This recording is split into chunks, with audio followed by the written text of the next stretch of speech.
அண்ணன் ஆதரவு கேட்டு மாத்திரம் சுருக்கமா முடிச்சுன்னு சொல்லியிருக்காங்க. முதலமைச்சர் செஞ்சதை செய்ய போறதை நான் சொல்லியிருக்கேன், அதே போதும். பொது சிவில் சட்டம் அமலுக்கு வராது என்று நமது தேர்தல் அறிக்கையில் கூறியிருக்கின்றார் நமது முதல்வர் அவர்கள். அது மட்டுமல்ல,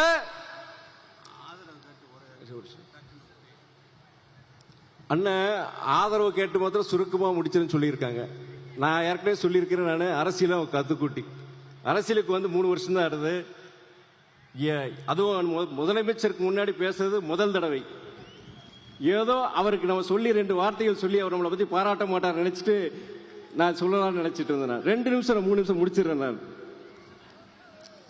சாதாரண ஜனங்களுக்கு, ஏழை ஜனங்களுக்கு பயன்படுற மாதிரி ஒரு முக்கியமான சிலது மாத்திரம் 100 நாள் வேலை திட்டத்தை 150 நாளா அதை உயர்த்தி, சம்பளம் அதே மாதிரி நாளொன்றுக்கு 400 ரூபாயா உயர்த்துறதுக்கும், அதே மாதிரி மகளிர் சுய உதவி குழுக்கு 10 லட்சம் ரூபாய் வட்டியில்லா கடன், அது இல்லாம நீங்க சாலைகளில் இருக்கிற அந்த டோல்கேட் எல்லாத்தையுமே மொத்தமா அகற்ற போறாங்க.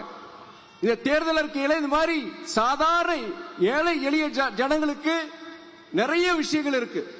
நான் நேத்து திருச்சிராப்பள்ளியில நான் வந்த உடனே நான் இன்னைக்கு பல இடங்கள்ல நம்மளோட கூட்டணி கட்சி தலைவர்களை சந்திச்சுட்டு பத்திரிகைகளுக்கு நான் பேட்டி கொடுக்கும் போது, அப்போ ஒரு பத்திரிகையாளர் கேட்டார், நீங்க இந்த திராவிட முன்னேற்ற கழகத்தின் தேர்தல் அறிக்கையை நீங்க எல்லா இடத்துலயும் நீங்க சொல்றீங்க, அதோட பெருமையில சொல்றீங்க, ஆனா அதெல்லாம் அவங்க செய்வாங்களா, அது எப்படி செய்வாங்க நீங்க சொல்ல முடியுமான்னு கேட்டாங்க.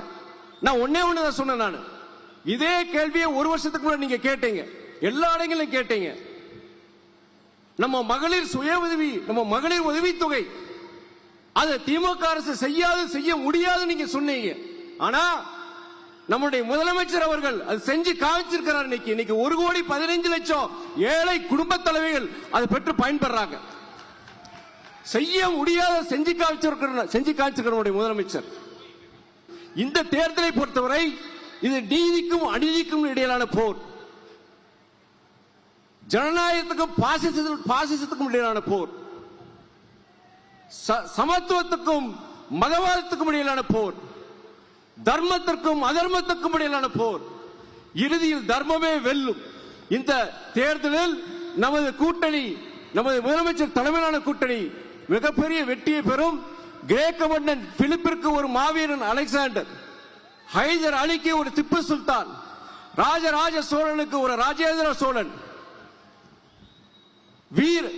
காண்டிமனுக்கு ஒரு வீர அபிமன்யு, ராவணனுக்கு ஒரு இந்திரஜித், பண்டித ஜவஹர்லால் நேருக்கு ஒரு இந்திரா காந்தி அம்மையார், முத்தமிழ் அறிஞர் கலைஞர் ஐயாவிற்கு ஒரு மு.க. ஸ்டாலின் அவர்கள் தலைமையில் ஒரு மாபெரும் வெற்றியை பெறும்.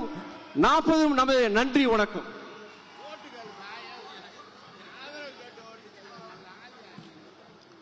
ஓட்டு கேட்க மறந்துட்டேன்னு அண்ணன் சொன்னாங்க. இது சொன்னாலே போதுமே, நான் சொன்ன விஷயம் சொன்னாலே போதும், ஜனங்க ஆட்டோமேட்டிக்கா ஓட்டு போட்டுவாங்க. முதலமைச்சர் செஞ்சதை செய்ய போறதை நான் சொல்லியிருக்கேன், அதே போதும். செய்திகளை உடனுக்குடனும் துல்லியமாகவும் தெரிந்து கொள்ள சப்ஸ்கிரைப் பண்ணுங்க.